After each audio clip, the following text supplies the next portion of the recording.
tapi ieu kajadian alam canggih ayeuna teh merupakeun cermin supaya leuwih ebreh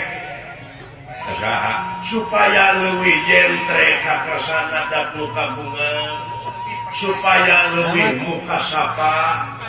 tapi sabalikna ayeuna nu teu iman mah kalah jadi hijab